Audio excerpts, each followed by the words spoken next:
All right. So yeah, those are some of the ones we talked about, and we have many other, and I have them here. I'm going to go through some of the most important ones we talked about. So if you guys remember, the first one was about the importance of maturity.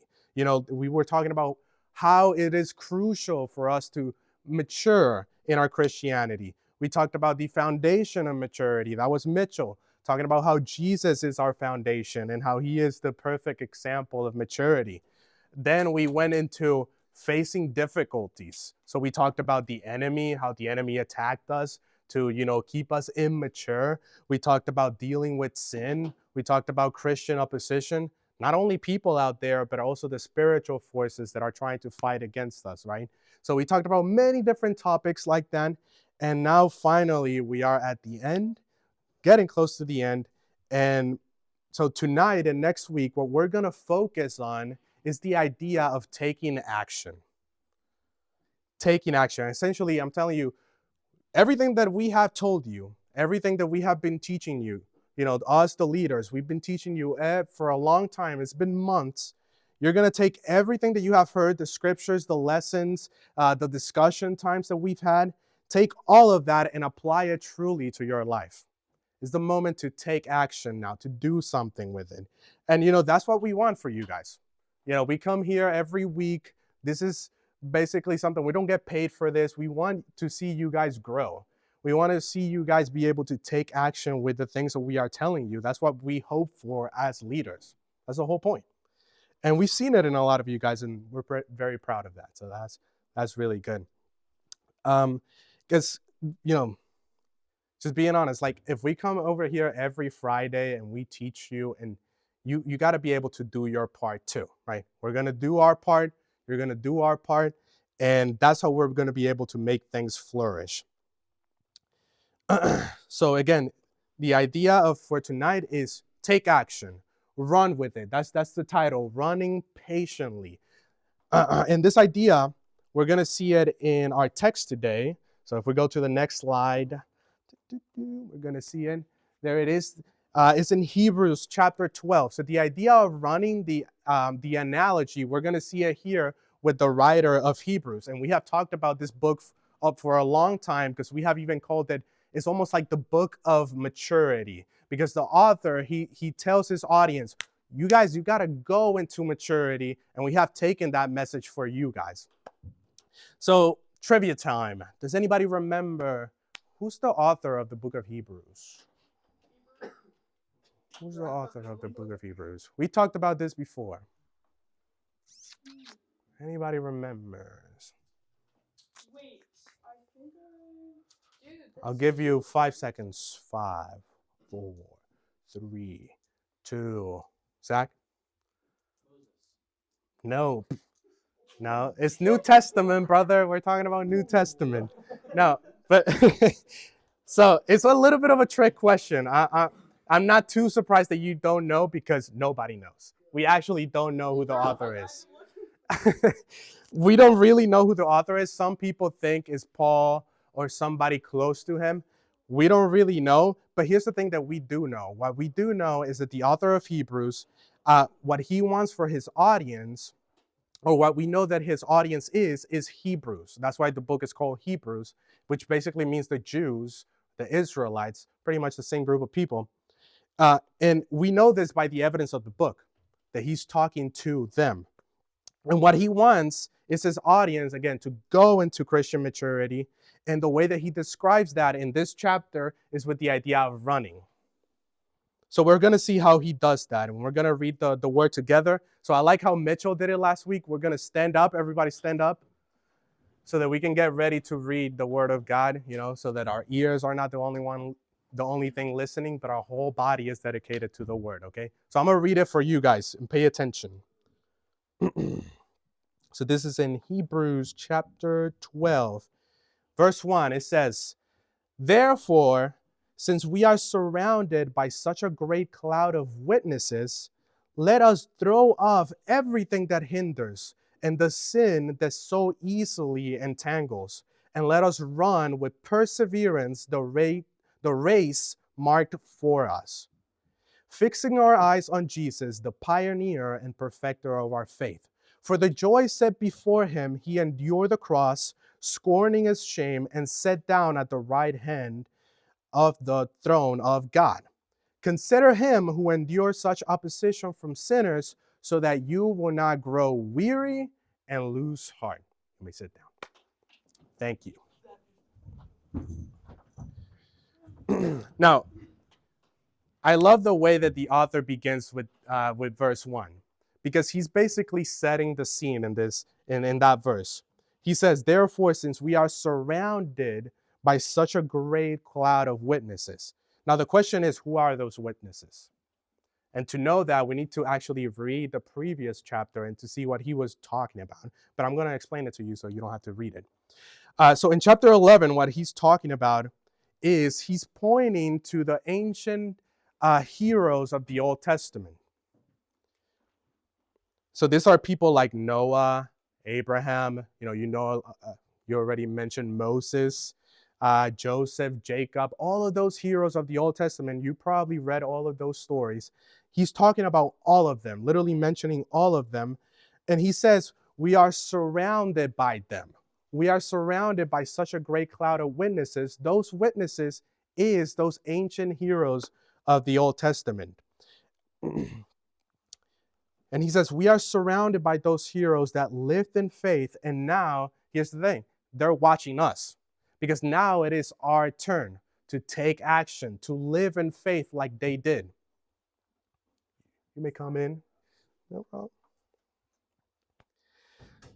So we're talking about the old witnesses. And this is actually very inspiring to us. When we look at this text, he's actually doing it to encourage us. And there are two reasons for this. One is because to demonstrate that you guys are not alone. So, we're telling you guys, okay, you got to go into maturity. You got to live in faith, but you're not alone. We're here with you. But not only that, the people from the past are there with you. They are watching us. They are surrounding us. Their history is with us. So it makes you feel like you're not alone. They did it before you. And then the second one connects with this idea, and it means that your life is significant. There's meaning to your life. God has a will and a meaning to your life. Because, we live in a world where there's a lot of ideas of nihilism. Does anybody know what nihilism means?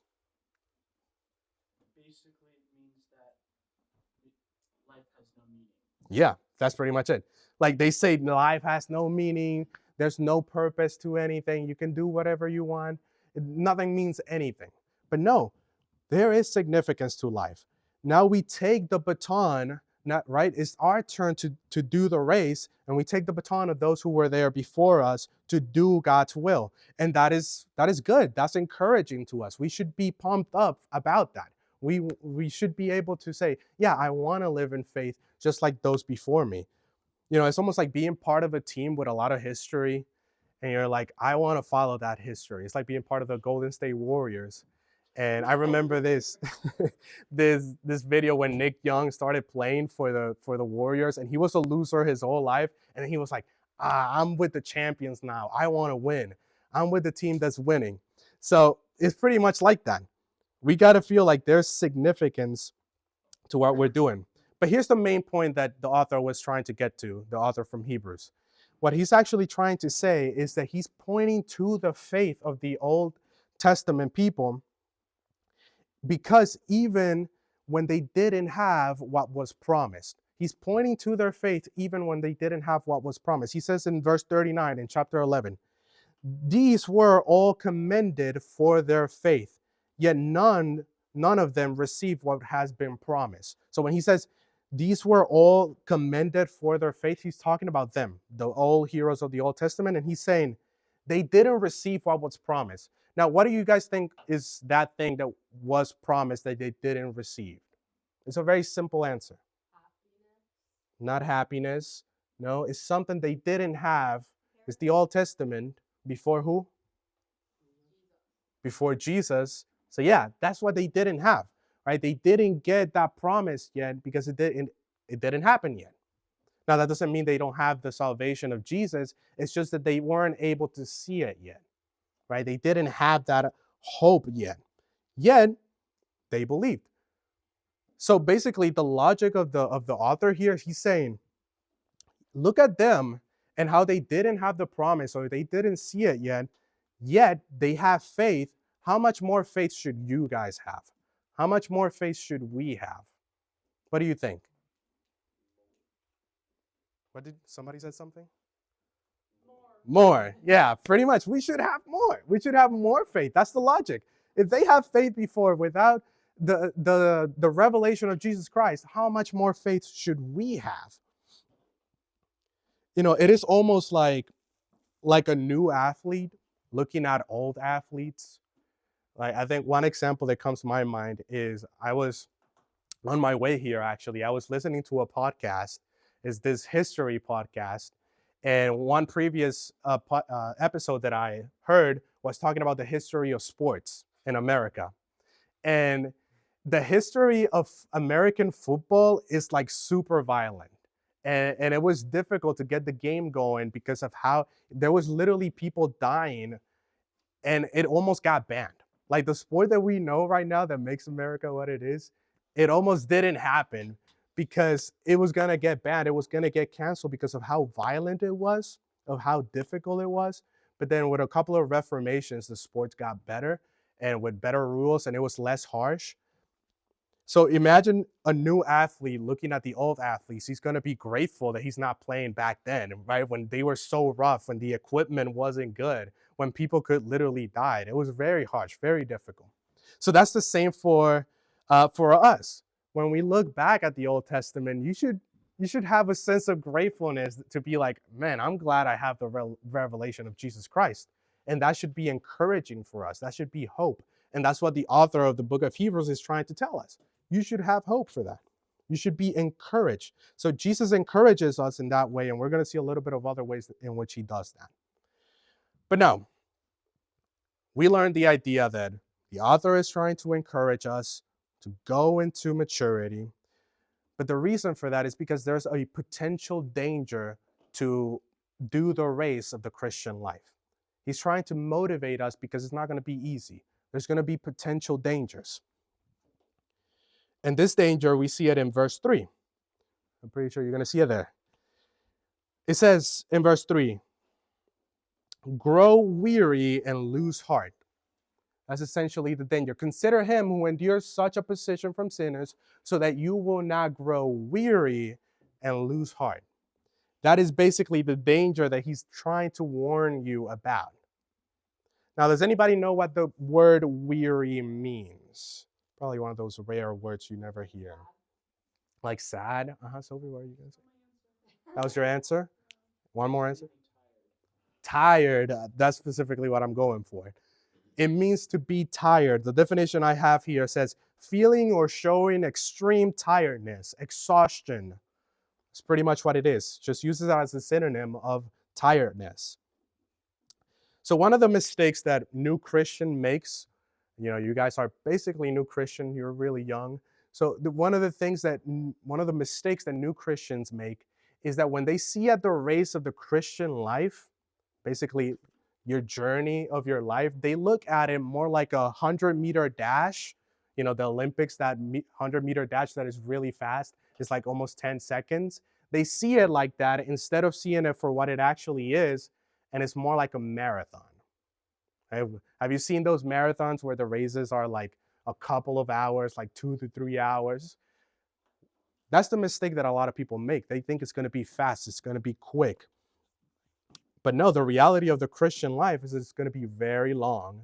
It's going to take time. It's going to be more like a marathon. Why? And the reason this is difficult is because if we have more time, there's more time to encounter obstacles. There's more time to get tired. Like we were saying, the word weary means getting tired. You don't get tired in a 100-meter dash. It's fast, it's quick. There's also different environments that you're going to encounter. It might rain, it might get bad. There's a lot more time for bad things to happen. So when we look at the perspective of the Christian life, it's going to be more like a marathon, right? So this means that we need to train for the marathon, not for the 100-meter dash. So how does that look like? I'm going to show you an example of a picture here that is going to show you the clear difference between a 100-meter dash runner and a marathon runner. So what differences do you see between these two guys? The other guy's like super skinny. This guy, right? He's super skinny. And then the other guy has a lot of muscles. He's really strong. Now, which one do you think is the 100-meter dash runner? The USA guy. The USA guy, the guy to your left. And the other guy, yeah, pretty much he's the marathon runner. Now, the reason why they look different is because their training is different. So when they train, when they go to practice, they have coaches, right, that tell them the way for you to be efficient, the way for you to be good in the race is going to be dependent in your training. So we can see the differences in muscle build, in their weight. They have different weight, and that depends on their training. The 100-meter dash sprinter needs to build strong muscles. That's why he looks so strong, because he has to be explosive. He has to get there as fast as possible. And then the marathon runner, he needs to lose weight. He needs to let go of those muscles that honestly, if I want to look like somebody, I want to look like that guy. But if you want to win in the marathon race, you have to look like him. You have to lose weight. You need to let something go. So such as the marathon runner, we need to let some things go. So does the Christian need to throw away things in our life that hinder us. And that's what the author of Hebrews is saying, right? He says in verse 1, let us throw off, we need to throw off everything that hinders and the sin that so easily entangles. So what are we throwing away? What are those things that we have to throw away, right? The marathon, he needs to throw away the weight. What is it that we as Christians need to throw away? So there are two things that I'm going to talk about today that I'm going to focus. And the first thing is what he says, the author of Hebrews, he says, everything that hinders. So everything that hinders is everything that is going to be like an obstacle in front of you, that is going to stop you from moving. And everything means everything. So, in our lives, we have a lot of things that are fun. We have hobbies that can be fun for us. And we have many things in our life that occupy our time. But if they are hindering you in your Christian process, in your Christian journey, in your Christian life, then we need to let it go. It needs to be taken off, even if it's pleasurable, even if it's something that you think looks good, like the runner who has the muscles that look good. Even if it's like that, you need to let it go. The second one, and this is the most obvious one, is sin, right? He says the sin that entangles us, we have to let that go. And we have talked multiple times about sin in the series of maturity. We went through like 2 whole chapters about it, or episodes, teachings. That's what we call it, not episodes. I'm talking like a series. But we have talked enough about this, so I'm not going to go too much in detail. But the sin problem, if we want to go into maturity, we need to throw it away, because it entangles us and it produces hopelessness. It produces destruction. It produces really bad things. But I don't know if you remember, in the last teaching we had, Mitchell was talking about salvation. And we have mentioned multiple times that salvation is not through us. It's through Christ. So if we're trying to throw sin away, it's not to save us, right? It's not to take us to heaven, because we cannot do that ourselves. The reason we're throwing it away is because it brings hopelessness, it brings destruction, and it brings defeat that will entangle you in your life. And that's what's going to make you feel weary and tired. That's what's going to make you feel like you want to quit. And that goes to the next point that he says, when he says you're going to grow weary, and then you're going to do what? You're going to lose heart. It's basically gonna make you feel like you're giving up. Like you're giving up. That's the whole point. You're in the race and you're going to get tired, and then you're going to give up. Pretty much that's what it is. So now we got to talk about, what is the solution to this problem? How do we deal with the problem of weariness, of tiredness? And I'm just going to focus on one specific quality for tonight. There's a lot of things that could apply here, but one specific quality that the author of the book of Hebrews mentions here is what we're going to focus on. And that quality is patience. I would say that this is probably one of the most important qualities. So make sure you mark that down and you remember. One of the solutions to be able to deal with weariness, with tiredness, is patience. Now, if you were to ask me what quality to look for in a mature Christian, so when we end this series and you want to look, okay, let's see who actually became a mature Christians, the first thing you should look for is patience in their heart. Because like we say, the race of the Christian life is long, it's painful, it's going to take a lot of time, and it comes with a lot of training that requires patience. If you've ever been an athlete, you know that to be able to get better at things, it takes a lot of what? A lot of patience. It does. It takes time. You got to repeat those shots right all the time to be able to get it right All the time. all the time. So Just repeating it over and over again. over. Exactly. You're just tired of it. And this is what he's saying in verse 1. So if we look at the words that he uses, and I have it marked right there, is the word perseverance. And I talked about this before in the first teaching that I did in the Sunday service, that James also uses the word perseverance. And this word has multiple meanings. And it's not just about enduring. It is about that. It is about how much you can stay firm and endure, but it also means patience.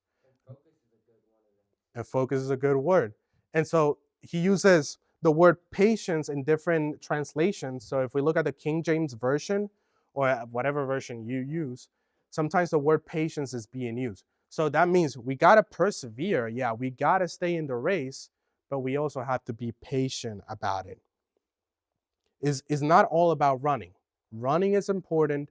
We need to run patiently. So how do we apply this patience? Let's talk about our application. This perseverance patience is meant to combat the weariness, the tiredness of our life. That's the whole purpose of it. So it is important to point out one thing though. This is not just talking about physical weariness. It's not just about being physically tired. You know, you guys are young, so you have a lot of energy. But it's also about physical, spiritual weariness. And, you know, you're going to see up there the example. Make sure you write that down. Physical weariness and spiritual weariness. So it's important to point this difference out because, you know, we've all seen it. Like, and the teachers in here, you know, the leaders, we all know about the reality that sometimes we're not as focused as we want to be, right? Sometimes it is difficult for us to pay attention to a teaching, even though it's less than 15 minutes. We get distracted. Sometimes it's difficult for us to be able to engage with the discussions that we have. And sometimes it's difficult for us to stay still, to stay firm and listen to what we're talking about because we want to move, right? We want to run. We're full of energy.